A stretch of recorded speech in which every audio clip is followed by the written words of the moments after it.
Welcome back, everyone. Over to you, Alex. Thank you, Rory. Welcome back to track 2 for showcasing the rich historical collections of HSBC Online. If you're looking for the Henry Ford, head over to track 1.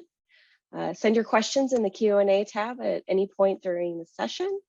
My name is Alex Cron. I'm the Digital Operations and Collections Information Analyst for the Balboa Park Online Collaborative, or BPOC. I'll be moderating this session today, and I'm excited to introduce James Mortlock, the Digital Archives Manager at HSBC. James has worked in archives for the past 14 years, the majority of that at HSBC. He has led the implementation and subsequent development of the bank's award-winning digital archive system. More recently, he has completed a project to share the highlights of the bank's digital collections on a dedicated history website. James has a keen interest in digital preservation and has sat on the Digital Preservation Coalition's Standards Subcommittee for several years. I'm going to turn it over to James for his presentation. Thank you. Great. So good afternoon, everyone. Over the next 15 minutes or so, I'm going to be speaking to you about the HSBC history website that we launched last year and the challenges and opportunities that the project provided and continues to provide for the future of access and engagement to the bank's archives. I thought I'd start with a brief introduction on myself and HSBC archives in general. So as Alex mentioned, I'm the Digital Archives Manager, responsible for the team that maintains and develops the Digital Archive repository, digital preservation, and now also the website. I've worked at the bank for the past 11 years and have been here from the beginning of our digital preservation journey, which started way back in 2012. HSBC has a long established archive which operates as a global department within the bank's communications function. Our team members work across 4 different locations. I'm based in the London Archives Centre, and we have 3 further archive units in Hong Kong, Paris, and New York. Globally, our team is responsible for collecting the records of historic value, managing them, and ensuring their permanent preservation within the archive. The collection consists of physical records, digital copies of these physical records, such as images, and born digital records, which now represent the majority of new collecting within the archive.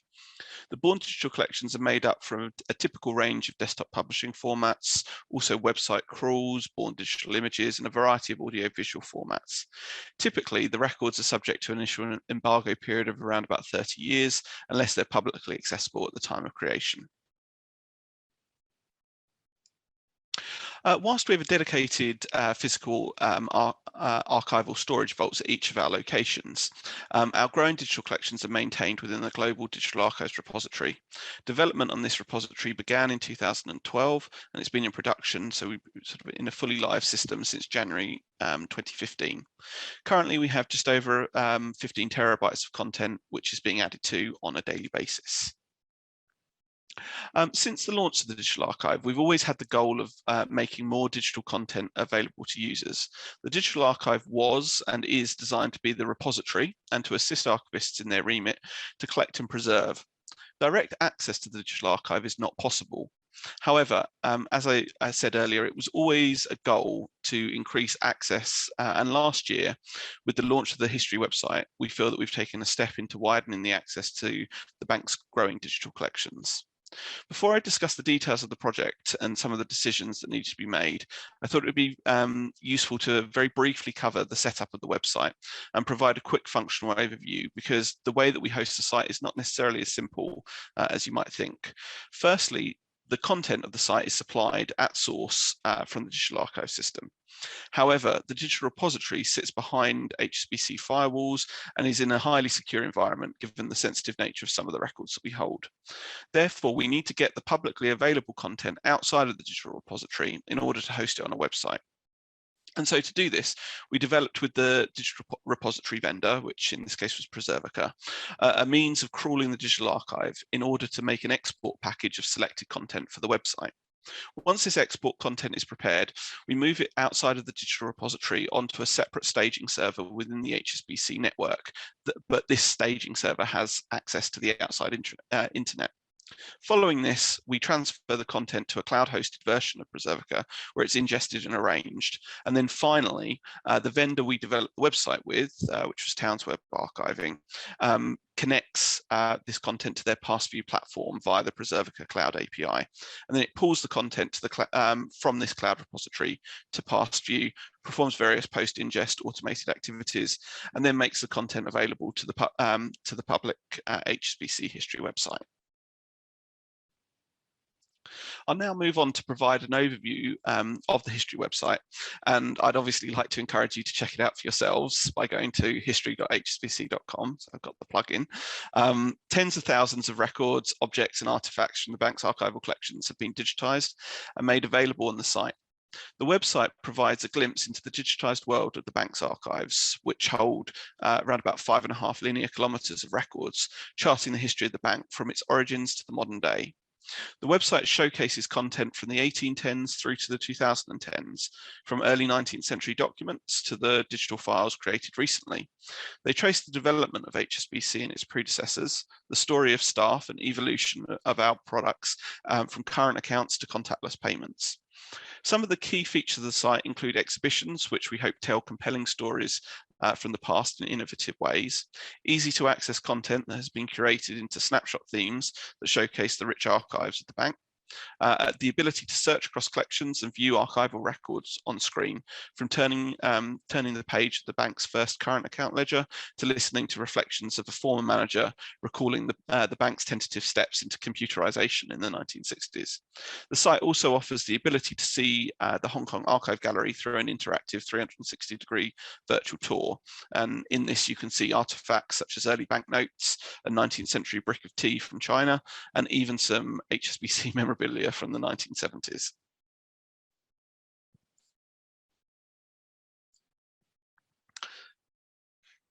So I've been through what we've launched with. I'd now like to spend a few moments on the why. Why have this website? That was an important consideration in order to get the senior management backing for both the approval and investment in this project. I mentioned earlier that greater access has always been a long-term goal. However, we needed to elucidate the benefits from the perspective of both the archives team and the bank as a whole. It was only by doing this that we would be able to make the case for the site. So we focused on two key areas: efficiency and reach. The site would make the archives team more efficient through removing dependence on archivists to search, identify, and download material on users' behalf, significantly increasing overall efficiency and allowing for greater focus on archival management targets and customer-facing work. As far as reach goes, it was important to position the history website not just as an extension of the service offered by the archives teams already, but rather as an extension of the bank's communication and brand commitments. We needed to present the website not just as a static website, but as a collaboration tool to facilitate key campaigns and communication themes, both globally and within specific markets or businesses. The site was pitched as, and designed from the outset, as a digital platform that can assist communications to tell inspiring stories of HSBC's dependability and commitment, serving a business need that we identified as currently underrepresented. Not only were we asserting that the website would serve an external audience, but we also stressed the benefits that it could offer from an internal communications perspective.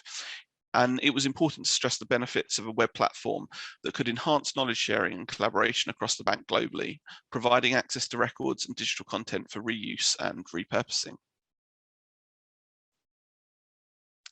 The site entered active development in January 2020, with the majority of the design and the build work taking place throughout that year, throughout 2020.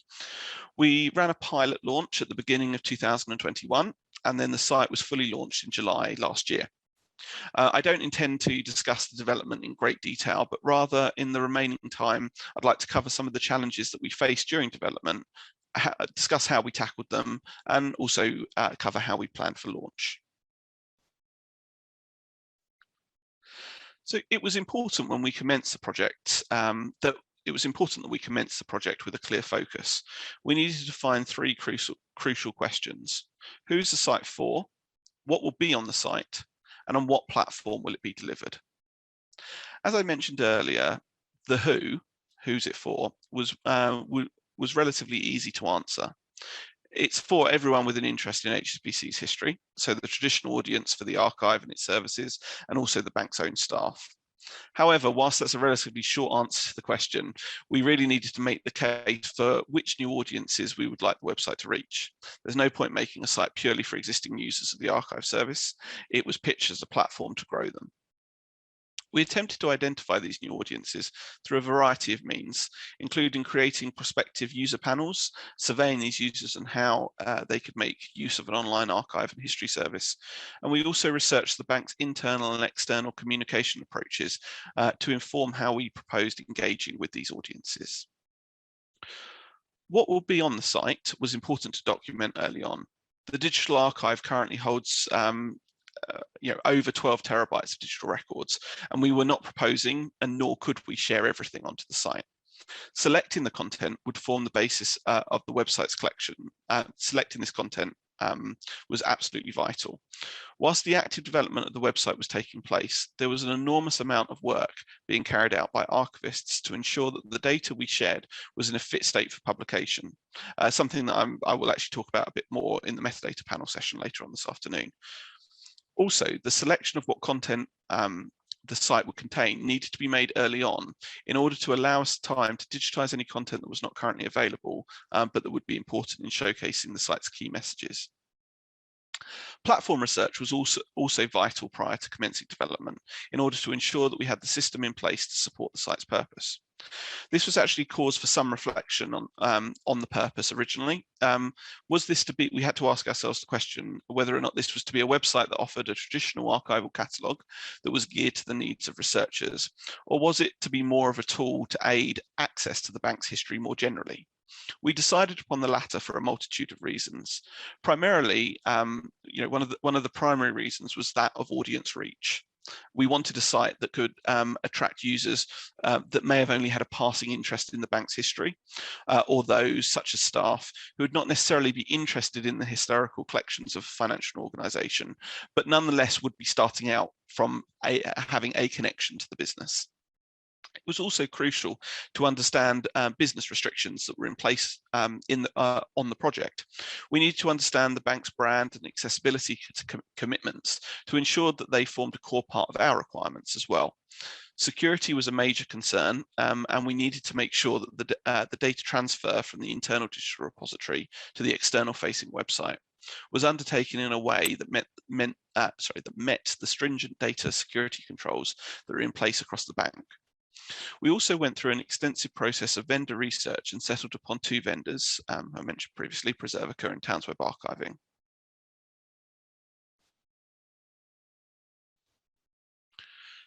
So in order to best handle this project, we chose to manage development in the following ways. We ensured that the platform development was managed separately from the content development. Many members of the archive team were best skilled to select and prepare content, and it made better use of the available resource to have a larger part of the archive team concentrate on content, whilst a core group managed the platform development and were responsible for working with the vendors to deliver the technical solution. The project was managed through iterative development using agile methodology, and so this meant that there was a constant delivery and assessment, meaning that there was quicker identification of improvements and greater levels of iterative testing, which meant that when we came to the final testing, the product was in a much stronger state. We aim to build HSBC standards into the design from project commencement, and it was crucial to have the ability to assess the development of the website continually in order to ensure that these were being met. Effective stakeholder management was crucial to ensuring that the project was successfully executed, and knowing that HSBC standards, be they security, brand, or accessibility standards, knowing that they were a crucial acceptance criteria of the project, and also that the stakeholders representing those areas had the ability to reject or delay the project. It really meant that they were kept at the forefront, those considerations were kept at the forefront of the design, development, and assessment process. Also crucial to the success of the project was ensuring that regular progress updates were provided to key stakeholders. This not only instilled confidence in the project and its intended outcomes, but we also saw that we could use it as a means to build excitement and to reach our many areas of our potential audience in advance of launch. So this was particularly important for internal stakeholders, as we were able to make use of internal events to preview development and discuss forthcoming features on the site. Throughout the development, we faced some challenges, some that were distinct to our project and some that were impacting everyone. COVID-19, obviously. So we started development in January 2020, and then come March, we faced lockdown. And that meant not just for us, not just lockdown for HSBC, but for our vendors as well. Fortunately, we were able to overcome many of these challenges as we were already a global team. We were already operating as a global team. And so we were very used to working remotely and spending large amounts of time in virtual meetings. We were also very fortunate that our vendors responded fantastically well to the challenges of lockdown. We had to redirect some resources, particularly involving the digitization and virtual tour planning, as they did require sort of people on site. But other than that, the development build kept schedule, and it was a good example, sort of one of our earlier examples of what can be delivered in a hybrid global working environment. Other challenges that we were faced during development included some changing specifications. So during the development process, the HSBC brand and accessibility requirements altered, and that required us to work closely with our web designers to ensure that they were rapidly updated into the product. So this meant reallocating some contingency funding to allow for the extra design time that this was this required. And we also had to guard against some scope creep and ensuring that the project deliverables that we set out with were actually attainable. We were launching a site all about HSBC's history, and whilst we would have loved to have had all of the content we hold all out onto the site, we actually had to be pretty brutal with the selection and cut some rich material out, simply because we didn't have the resource in order that we needed to manage all of the content metadata reviews, all of the digitization that would have been required. It was important that we put these limitations in at the outset rather than cutting during the project, setting attainable rather than ideal content levels for the site launch, and instead identifying areas for future content updates post-launch was vital in ensuring that we actually had a viable product in time for its debut. We also had to respond to strategy alterations during the project. One of the core audiences for the site were HSBC colleagues and customers. And it was important that the project was aligned to bank strategy and showcase collections that were consistent with this. And we found that some of our planned curated collections, while still included in the end result, they needed to be added to in order to better reflect some of the broader themes that the bank as a whole wished to focus on during the year of the site's launch. A further aspect of development that was important was being able to realize when something wasn't working. What your expectations are when a project begins is not going to exactly reflect what the final delivered product is. It was important to be able to assess the development and recognize where elements simply were not working, and making a resource judgment on whether it's worth retaining and improving them, or cutting them and moving on to enhancing other areas of the site offering. And we did have to cut some areas. One particular thing that we decided to cut, we had planned some animated video features, and in the end that was decided to be pulled, and we refocused development on other areas. Finally, before I talk a little about the site's launch, another significant challenge was actually securing the launch window itself. We needed to get maximum reach with the site's debut. This was a time that we would have the opportunity to gain the most attention for the site. We needed senior stakeholders to participate in launch events and promotion, as well as engage in the bank's social media and communications efforts. And this, having this came at the price of not being able to launch when the site was actually ready, but having to compete with a wide range of other priorities, other bank-wide priorities, in order to secure the appropriate launch backing that we felt that the site needed and deserved. So once we had secured a launch window, we were able to proceed with the pre-launch planning, which involved running a pilot program to release the site for a set amount of time to a particular internal audience. We selected, as we were sort of well connected to them, we selected the wider bank's communication function. The site was introduced in a fully working form and we suggested potential user journeys that could be followed, although left users to navigate and explore the site however they wished. Towards the end of the pilot period, we followed up with surveys to all members of the pilot audience and then arranged further in-depth sessions with randomly selected survey respondents. This feedback was valuable, and we incorporated it in some changes in design and content prior to the launch day. The launch planning was also significantly impacted by the ongoing coronavirus restrictions, and had to be scaled down into a virtual launch with social media promotions via the bank's main social media accounts, as well as a series of endorsements from the bank's senior leaders via their own social media accounts. Colleagues within the bank were also alerted to the site's launch via internet articles, group-wide emails, and screensavers that appeared on their machine.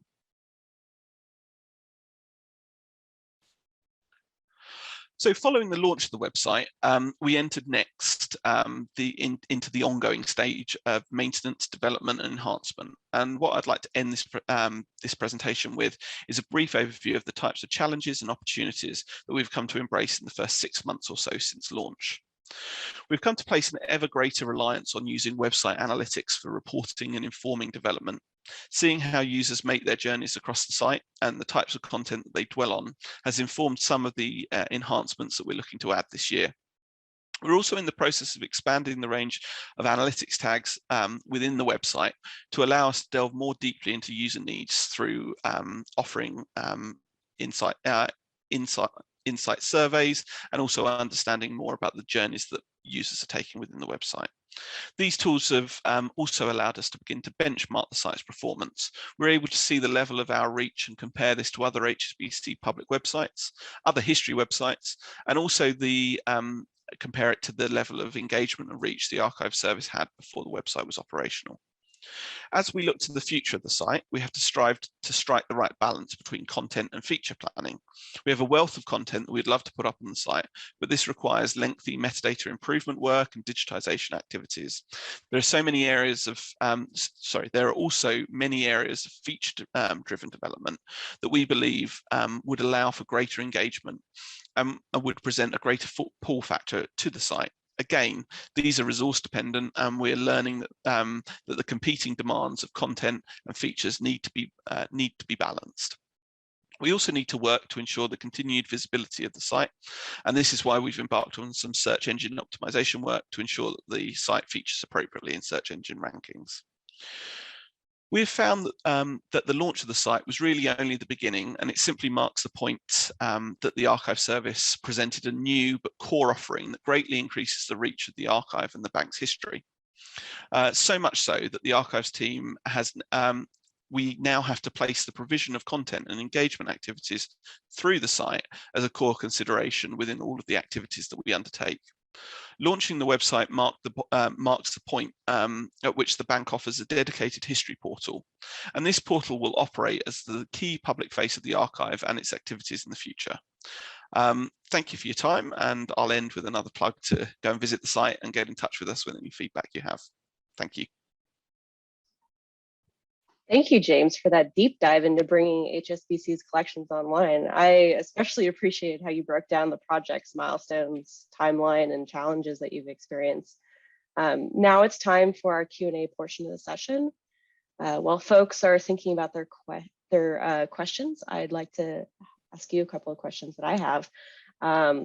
So I'm curious, how did your team prioritize content? I know you mentioned that you guys had nixed like animated videos and things like that. So I'd like to hear a bit more about that. So yeah, some of the content selection, it was certainly tough. We made elements of the core bank's collection. We started out knowing that we wanted to tell the story of the bank and its origins in Hong Kong and how it became the global organization. There are certain records that if you've worked in the archives for any period of time, HSBC, you'll know they were a must for the site. Then what we were looking at was how the exhibition planning that we were working on, and there were some themes that were bank-wide themes that were focuses for 2021, and we were looking to see how stories from the bank's past can help highlight some of those themes. those exhibitions, we were looking to not only tell the stories that we knew, but also make a lot of the material that were featured in those exhibitions available. So that was one of the areas that we were able to make those content selections. Thank you for that. We had a question come in from the audience. In your user surveys, what audiences were important to you? And were you asking about content or functionality? What trends did you see within user feedback? So kind of a few questions there.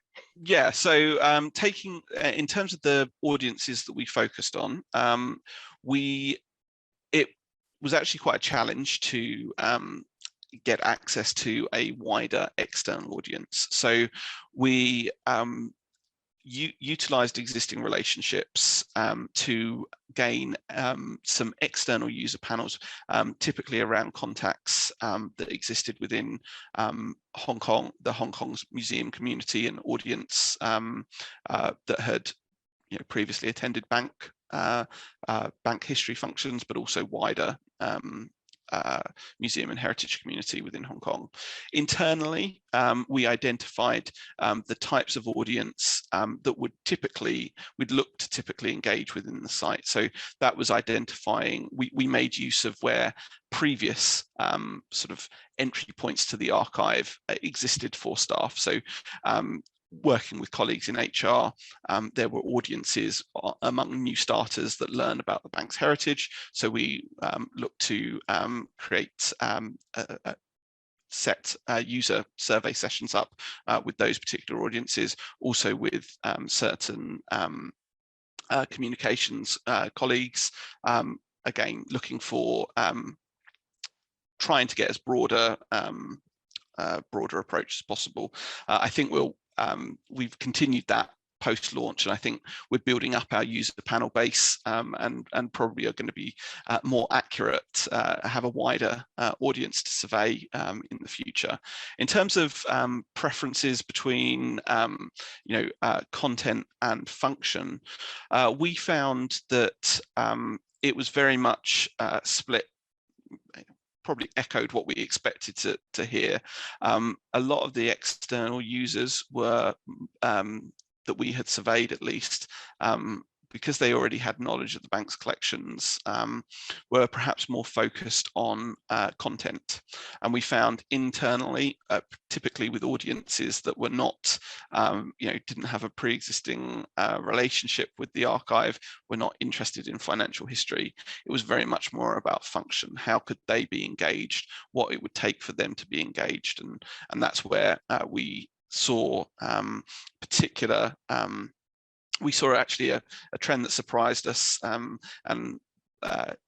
to a virtual tour offering. It was perhaps not nearly a top priority, to the point, I think, if there hadn't been the feedback that we'd received in the user panels, it could well have been an area that was cut, but it's ended up being one of the more popular areas of the site. And it was the resource that we put into it was very much aided by the potential, the enthusiasm of some of our user panels before it had even been developed. I think I might have missed one area of the question, or is that it? I think that covered it. We do have one more question. We'll try and squeeze that in since we're almost at time. Another audience member asked, you mentioned staff dependencies of the archives team at the start of the presentation. How have you found having the website launched reducing or perhaps increasing the dependencies as a team? Yeah, so we pitched it as something that could reduce the dependency on the team, because it would allow the typical inquiries that we get. It would allow people to sort of self-service, be able to go and find the answers that they need, and that's true. It has, but we're also now have a platform that we want to continually add. We've had colleagues who have seen it within the bank in different teams that now want content that supports a particular anniversary or something that's coming up. So I would say, actually, in terms of it's definitely increased the amount of work that the archives team has done in a good way. It's shown the worth of the archive more, but it's whilst it may have reduced some of the inquiry work, it's raised the amount of content preparation, and has also improved. It's taken us improved greatly the quality of our catalog descriptions and metadata as we're looking to review more and more and get content on the site as quickly as possible. Thank you again, James. And for everyone who's attended today, we are at time. We now have a short break.